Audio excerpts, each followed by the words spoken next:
इन थोड़े से शब्दों को जिसने समझा,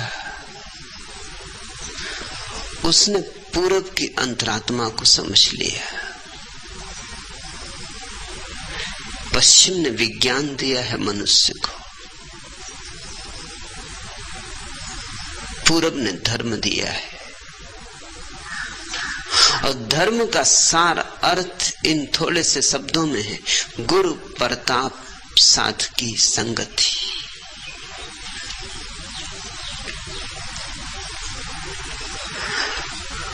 गुरु शब्द बड़ा महत्वपूर्ण है। इसका अर्थ शिक्षक नहीं होता, न अध्यापक, न व्याख्याता। दुनिया की किसी भी भाषा में इस शब्द को रूपांतरित करने का उपाय नहीं। दुनिया की किसी भाषा में इसके समतुल्य कोई शब्द ही नहीं है, क्योंकि इसके समतुल्य कोई अनुभूति ही जगत के किसी और हिस्से में खोजी नहीं जा सकी।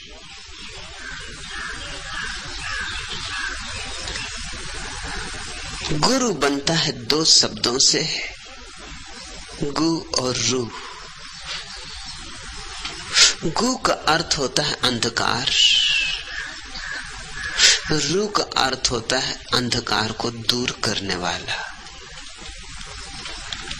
गुरु का अर्थ है जिसके अंतस का दिया जल गया है, जिसके भीतर रोशनी हो गई, जो सूरज हो गया है,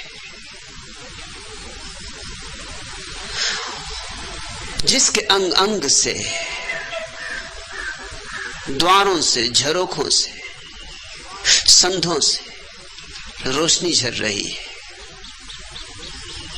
और जो भी उसके पास बैठेंगे नहा जाएंगे उस रोशनी में, उस प्रभा मंडल से वे भी आंदोलित होंगे। जो स्वर गुरु के भीतर बजा है, उसकी चोट तुम्हारे हृदय की वीणा पर भी पड़ने लगेगी। जो गुरु जाना है उसे गुरु जना नहीं सकता, जो जाना है उसे बता नहीं सकता, लेकिन उसके पास बैठे तो बिना कहे कुछ कह दिया जाता है और बिना बताए कुछ बता दिया जाता है। उसकी मौजूदगी, उसकी उपस्थिति तुम्हें तरंगायित कर देती।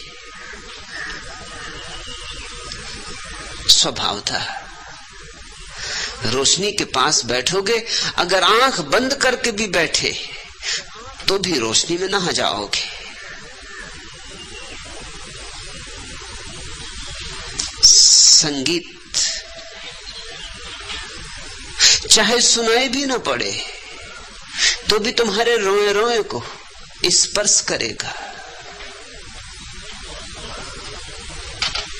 और सुगंध चाहे तुम्हारे नासापुट सक्रिय ना भी हो तो भी तुम्हारे नासापुटों तक आएगी, तुम्हारे फेफड़ों तक पहुंचेगी।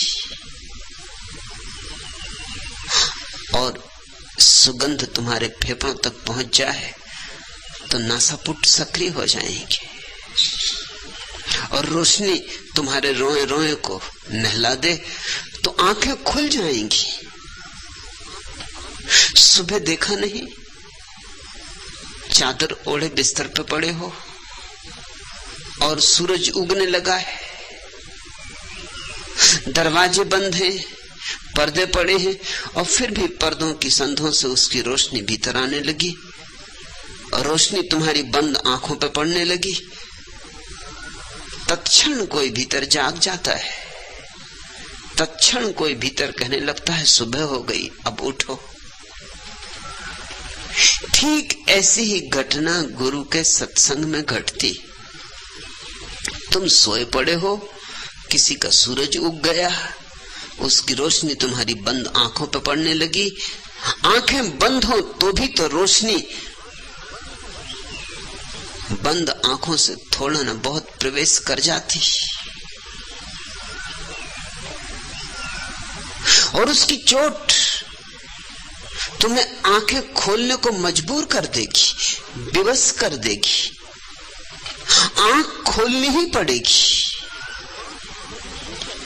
क्योंकि अंधेरा हमारा स्वभाव नहीं। अंधेरे में हम पड़े हैं, ये हमारी मजबूरी है। अंधेरे में हम पड़े हैं क्योंकि प्रकाश से हमारी कोई अभी पहचान नहीं हुई।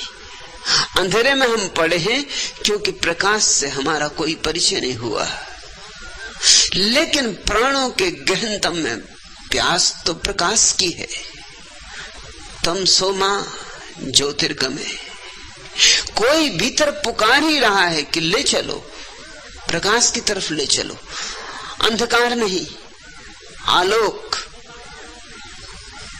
क्योंकि अंधकार अंधकार ही नहीं है, अंधकार मृत्यु भी है। और आलोक आलोक ही नहीं है, अमृत भी है। अस्तो मां सद्गमे। असत से सत की ओर ले चलो, क्योंकि अंधकार से बड़ा असत और जगत में कोई भी नहीं। अंधकार की कोई सत्ता नहीं है, अंधकार बिल्कुल असत है। इसलिए तो तुम अंधकार के साथ सीधा कुछ करना चाहो तो नहीं कर सकते। अंधकार को धक्के देकर निकाल नहीं सकते, है ही नहीं तो धक्का किसको दोगे। अंधकार को तलवारों से नहीं काट सकते, है ही नहीं, काटोगे किसको। अंधकार के साथ प्रत्यक्ष कुछ भी करने का उपाय नहीं है। अंधकार के साथ कुछ करना हो तो प्रकाश के साथ कुछ करना पड़ता है, क्योंकि प्रकाश है और अंधकार केवल प्रकाश का अभाव है, अनुपस्थिति। अगर अंधकार लाना हो तो प्रकाश बुझाओ, अगर अंधकार हटाना हो तो प्रकाश जलाओ। करना तो प्रकाश के साथ पड़ेगा कुछ।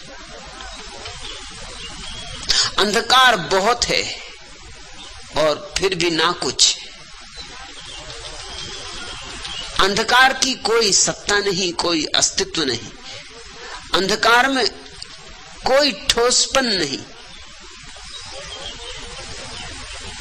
अंधकार सिर्फ गैर मौजूदगी है, अभाव है, रिक्तता है,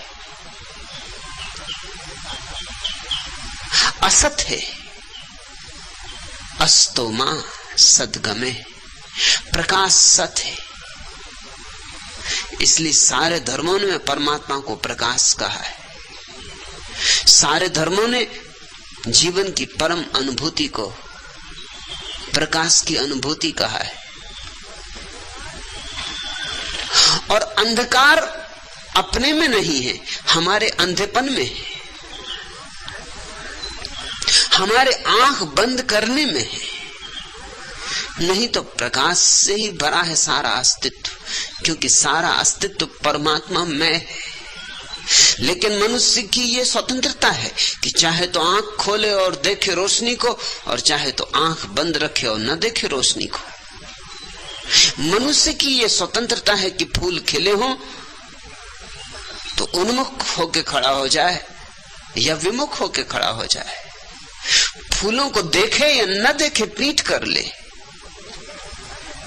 मनुष्य की ये स्वतंत्रता उसका सौभाग्य भी है और उसका दुर्भाग्य भी। सौभाग्य क्योंकि ऐसी स्वतंत्रता किसी और प्राणी की नहीं, गरिमा है ये मनुष्य की। और दुर्भाग्य क्योंकि 100 में से 99 इस स्वतंत्रता का उपयोग आत्मघात के लिए करते।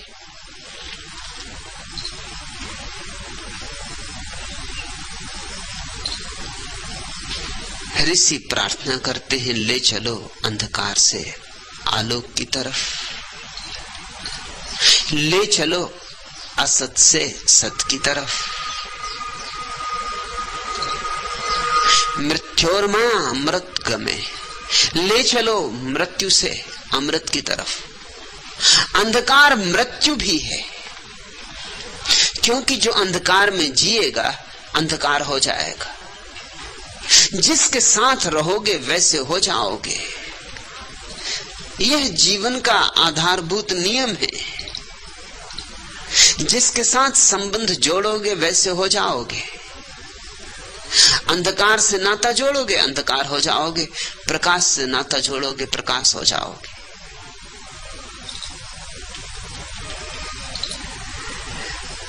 गुरु वह है जो अंधकार को अलग करे।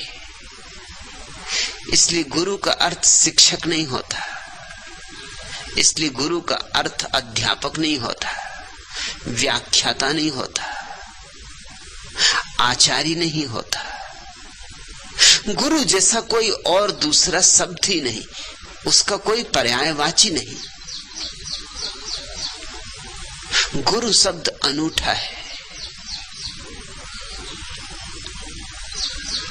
गुरु को केवल वे ही खोज सकते हैं जिनके भीतर प्रकाश की खोज पैदा हो गई और जिनको जीवन मृत्यु से घिरा हुआ दिखाई पड़ा है और जो अमृत की तलाश में निकल पड़े और जिन्हें ये दिखाई पड़ा है कि यहाँ सब सपना है, असत है, और जिनके भीतर सत्य को जानने की अदम्य अभिलाषा जगी, जिनके भीतर सत्य को पीने की अभिप्सा का जन्म हुआ है, वे ही लोग गुरु को खोज पाते। ऐसे व्यक्ति का नाम ही शिष्य है। फिर याद दिला दें, शिष्य का अर्थ विद्यार्थी नहीं होता।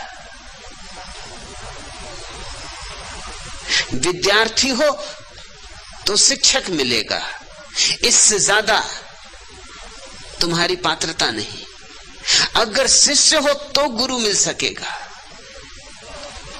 शिष्य का अर्थ है जो अपना शीश चढ़ा देने को राजी। कुछ चीजें हैं जिनका केवल अनुभव ही हो सकता है और वे ही चीजें मूल्यवान हैं। बहुत चीजें हैं जिनका ज्ञान हो सकता है, वे सब बाजारू हैं, उनका कोई मूल्य नहीं। भूगोल है, इतिहास है और हजारों शास्त्र हैं, उनका ज्ञान हो सकता है। लेकिन प्रेम, प्रार्थना, परमात्मा, जीवन, मृत्यु, इनका तो अनुभव ही हो सकता है। जॉर्ज गुरजीएफ इस सदी का एक बड़ा सद्गुरु अनेक बार एक छोटी सी कहानी कहा करता था। जब भी कोई नया व्यक्ति उसके पास आता था तो वो कहता था, विद्यार्थी की तरह आए हो कि शिष्य की तरह, क्योंकि फिर वैसा ही व्यवहार हो, क्योंकि फिर वैसा ही स्वागत हो। विद्यार्थी की तरह आए हो तो कूड़ा करकट ज्ञान का तुम्हें संभाल दूं और भागो, अपने रास्ते लगो। शिष्य की तरह आए हो तो अपने प्राण तुम्हें सौंपू, अपनी आत्मा तुम्हें दे दूं, तो उंडेल दूं अपने को तुम्हारे पात्र में। और वो कहता था, एक बार ऐसा हुआ कि एक विद्यार्थी भूल से ईश्वर के पास पहुंच गया। ईश्वर ने कहा, मांग ले एक वरदान। अब तू आ ही गया तो खाली हाथ जाना उचित नहीं। विद्यार्थी के भीतर हजारों प्रश्न उठे। ईश्वर ने देखा होगा उसकी खोपड़ी प्रश्नों से भर गई, झंझावात प्रश्नों के। ईश्वर ने उसे सलाह दी कि देख, ऐसी बात पूछना जिसका उत्तर होता हो, ऐसी बात मत पूछना जिसका उत्तर ना होता हो और केवल अनुभव होता हो। उसने बहुत खोजा और फिर उसने पूछा कि एक ही प्रश्न पूछ सकता हूं, तो मैं ये पूछना चाहता हूं, मृत्यु क्या है? उसने इतना पूछा ही था कि ईश्वर ने उठाई तलवार उसकी गर्दन काट दी, क्योंकि मृत्यु का तो सिर्फ अनुभव ही हो सकता है, उसका कोई उत्तर नहीं हो सकता। गुरजीएफ अपने शिष्यों को कहता था, सोच लेना, अगर गर्दन कटाने की तैयारी हो तो ही शिष्य हो सकते हो। ये कहानी याद रखना, क्योंकि कुछ चीजें हैं जिनका अनुभव, बस अनुभव ही होता है।